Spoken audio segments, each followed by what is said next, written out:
Dans cette vidéo, j'aimerais qu'on s'attarde un tout petit peu sur l'actualité du moment. Je pense que c'est quelque chose qui mérite toute ton attention, surtout si tu es dans une logique financière.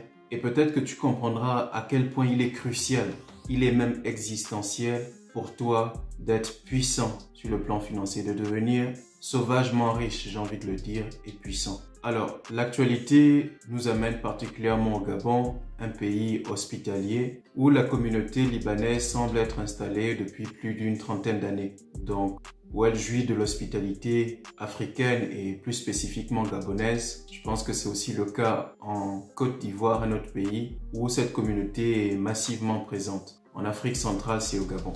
Et cette dernière est focalisée sur deux aspects, c'est-à-dire le commerce, donc l'ouverture des commerces, les supérettes et tout ce qui va avec, et sur le plan immobilier. Bon, voilà, le monsieur, il dit que c'est chez lui. On est un lundi de Pâques. Il vient, il casse complètement ma barrière avec une machine. Il estime qu'il est chez lui. Voilà. Je mens. C'est pas vous qui avez cassé ça tout de suite. Mais le téléphone est là. Il va témoigner. Vous avez dit que c'est chez vous. Un lundi de Pâques. Je n'étais pas frappé. Si je te frappe, tu seras en train de saigner. Mais je te demande simplement, oh, pauvre type. Je te dis, tu es là, non? Ok, on attend. Appelle-moi la personne qui t'a envoyé. Très bien. On va voir.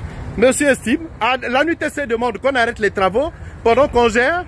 Et voilà, le bon monsieur libanais qui débarque, il prend ma barrière, un lundi de Pâques, il casse tout, il entre en pays conquis, qui estime qu'il n'a de compte à rendre à personne. Il a été envoyé, et donc il estime qu'il est libre de faire ce que bon lui semble. Voilà. Il a appelé la police, il dit la police va venir me dégager, comme ils ont la police avec. Je ne t'ai pas porté main. Si je te portais main, tu ne serais pas debout. C'est pour ça que je ne te porte pas main. J'ai peur, c'est pour ça que je ne te porte pas main. J'ai peur, c'est pour ça que je ne te porte pas main. Si je te portais main, tu devais sentir. Voilà. J'ai peur, c'est pour ça que je ne te porte pas main. Mais on a la loi, c'est pour ça que je ne te porte pas main. Je fais constater ça, parce qu'il y a la loi. Très bien. Oh là là. C'est pas grave. Donc tu as le droit de te lever un lundi, tu viens, tu casses. Ah, je suis incapable. Mais il n'y a pas de problème. Mais je n'ai pas besoin de vous les présenter. J'ai pas besoin de vous les présenter. Je veux les présenter pourquoi? Parce que je suis en fraude. Hein? D'accord. Ça veut dire quoi être en fraude pour vous? Ça veut dire que tu consistes sur un lieu, ça ne t'appartient pas. D'accord, ok. Et vous, ça vous appartient? Je vais vous montrer les papiers. D'accord. Très bien, merci. Moi, je vous dis, je suis envoyé par quelqu'un. Merci, mais parfait, il n'y a pas de souci. Je ne peux pas te porter plainte, je ne peux rien te faire. Tu peux venir, tu peux prendre la liberté de détruire ce que j'ai fait. Non. Tu peux t'accorder la liberté de venir détruire.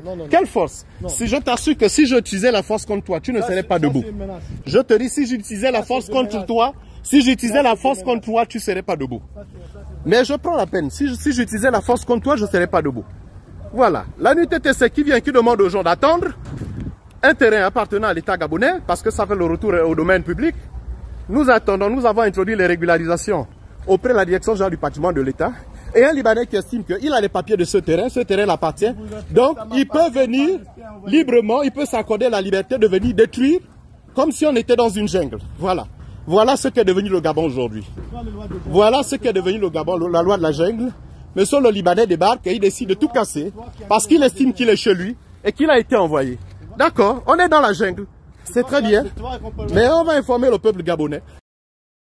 Donc on voit sur l'extrait de vidéo actuel qui est sur les réseaux sociaux un Gabonais dont la barrière se fait casser par un Libanais alors même que le contentieux est actuellement traité par les autorités judiciaires. Ce dernier aurait été dépêché par quelqu'un, pour reprendre ses mots, on m'a envoyé. Et ce qui donc lui donne le droit de casser cette barrière un lundi de Pâques. Mais je tiens à préciser que ce litige fait suite à un précédent, c'est-à-dire dans le quartier de London où une maison d'un autre Gabonais, précisons Gabonais de souche, s'est fait démolir, laissant toute la famille sans voix, alors que, encore une fois, le contentieux est en cours de traitement judiciaire. Et cette réalité socio-économique sur notre continent ne s'applique pas qu'aux Libanais. Elle s'applique aux Chinois qui débarquent chez nous.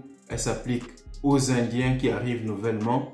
En fait, tous les étrangers sont rois. Ils sont plus royalistes que le roi en Afrique. Et ce, bien sûr, à ce qui semble avec la bénédiction des autorités africaines. Je pense que cette triste réalité, au-delà bien sûr de soulever la question de la légitimité peut-être des gouvernants ou alors de l'opposition même qui manifestement n'est pas intéressée par ce genre de réalité socio-économique qui touche les populations. C'est seulement lorsqu'il est question de briguer des sièges à l'Assemblée nationale que l'on voit l'opposition. Lorsqu'il est question de candidater pour la présidentielle, c'est là qu'on voit l'opposition. Donc, au-delà de cela, il y a une question réelle qui se pose en Afrique subsaharienne.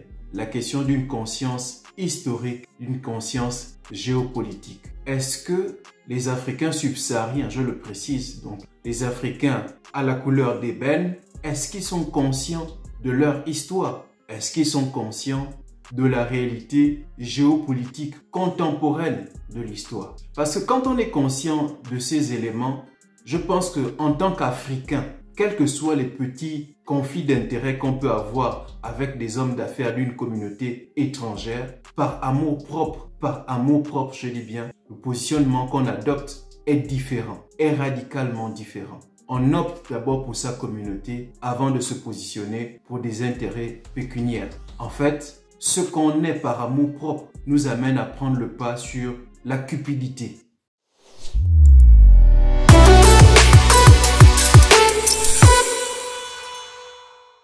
Alors, on a comme l'impression que les Africains subsahariens ont comme la mémoire courte. Je tiens à rappeler que ces Africains, ces Noirs, disons-le clairement, sont ceux qui 400 ans durant ont été commercialisés pour la prospérité d'autres peuples, et plus spécifiquement celle des Européens. Je pousse le rappel historique plus loin, vu que cette traite occidentale pouvait toucher un peu les sensibilités. L'homme européen est allé plus loin en arrachant toute humanité à l'homme noir, c'est-à-dire en faisant de lui un bien marchand. Le Code noir, 1765, et le second Code, 1724. Et donc, l'homme noir n'avait plus de droit pour qu'il soit en toute légalité vendu comme un bien marchand pour récolter la canne à sucre, pour faire prospérer l'économie européenne. Mais même après l'abolition du Code noir, on le voit plus loin, au 19e siècle, c'est-à-dire en 84-85,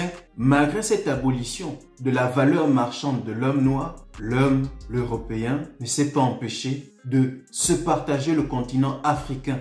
Et on se souvient tous du discours fameux du Léopold II. Et on voit tout de suite le mindset qui habite l'homme européen.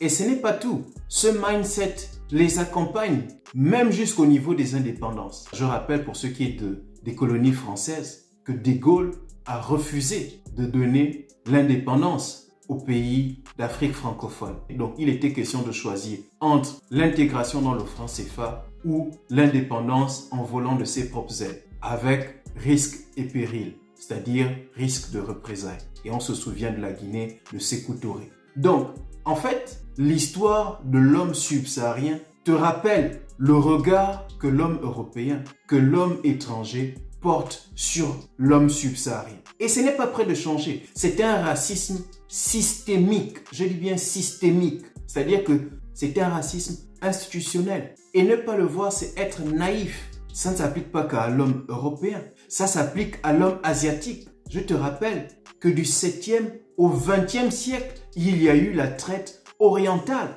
ou si tu veux, la traite arabo-musulmane. C'est-à-dire que l'homme noir partout sur la planète, il est toujours perçu dans sa valeur marchande, malgré que les siècles soient passés. Le noir, je tiens à te rappeler, dans ces régions, est assimilé à la saleté, à la mendicité, à la misère, à la pauvreté, à tout ce qui a de repoussant. Ça, c'est la réalité géopolitique contemporaine.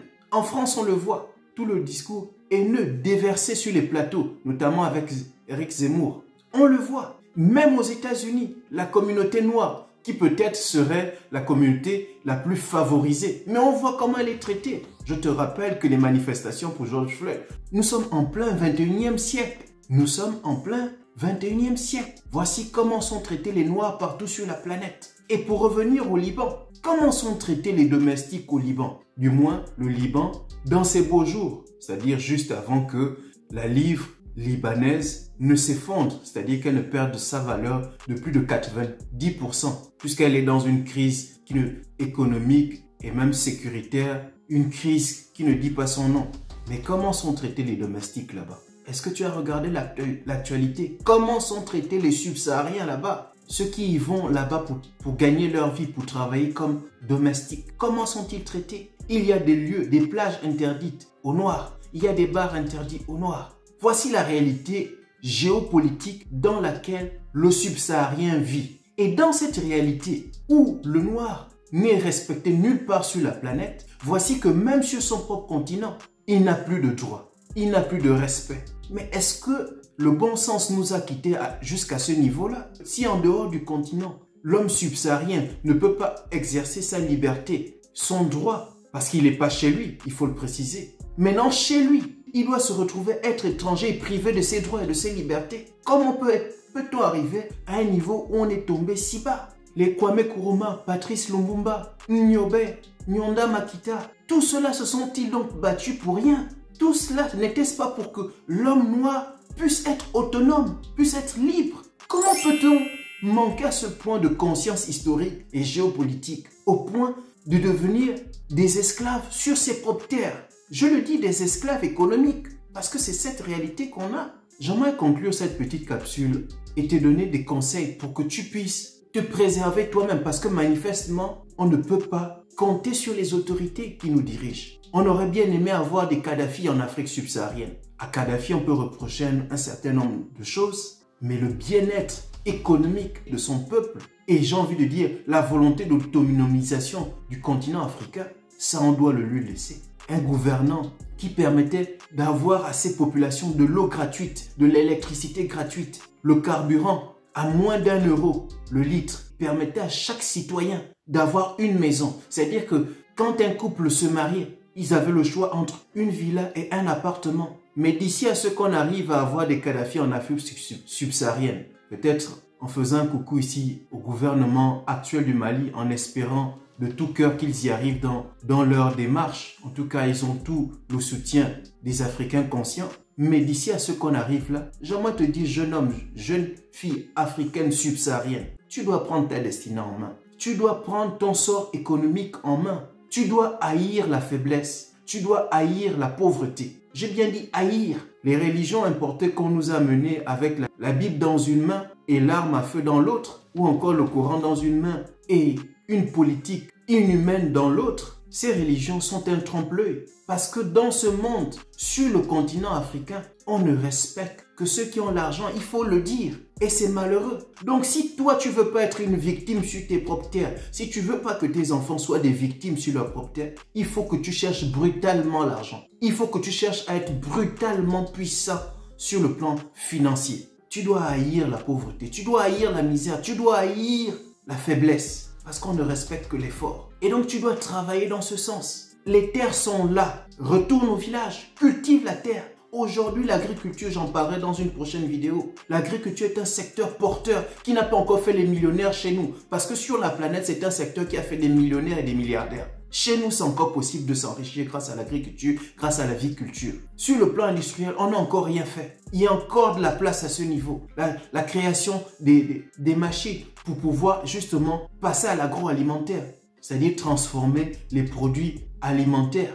Donc, il y a encore de la place. Et si tu as à peine quelques millions, ne sois pas seul, mets-toi en collectif. C'est le moment de se constituer un réseau parce qu'ensemble, on est plus fort. Un réseau d'entrepreneurs, un réseau de cultivateurs, un réseau d'Africains autochtones pour protéger leurs possessions foncières, c'est-à-dire leurs titres fonciers, leurs acquisitions foncières. Il faut se mettre en réseau. 3 brindilles mises ensemble ne sont pas faciles à briser, mais une seule à seule se laisse facilement briser. Donc voici un peu ce que je voulais te partager dans cette vidéo. Et tu dois comprendre à quel point il est capital pour toi de t'enrichir. Parce qu'il en va de ton avenir et de l'avenir de tes enfants. Parce que tu ne peux avant tout compter que sur toi-même. Tu ne peux pas compter sur l'État malheureusement. Et c'est ce que nous met sous les yeux des faits divers de ce genre tous les jours sur le continent. Qu'il s'agisse des Libanais, qu'il s'agisse des Chinois, qu'il s'agisse des Indiens et de bien d'autres. Ne laissons pas d'autres être plus royaliste que le roi chez nous. Si ailleurs on n'a pas de droit, chez nous au moins, nous devons nous battre pour avoir nos droits et posséder nos terres. Merci encore de m'avoir suivi. C'était le trésor de Tonton Klein. Si le contenu t'a plu, je t'invite à t'abonner, à partager le contenu, à le liker. Et je te dis à très bientôt pour la prochaine vidéo. Merci.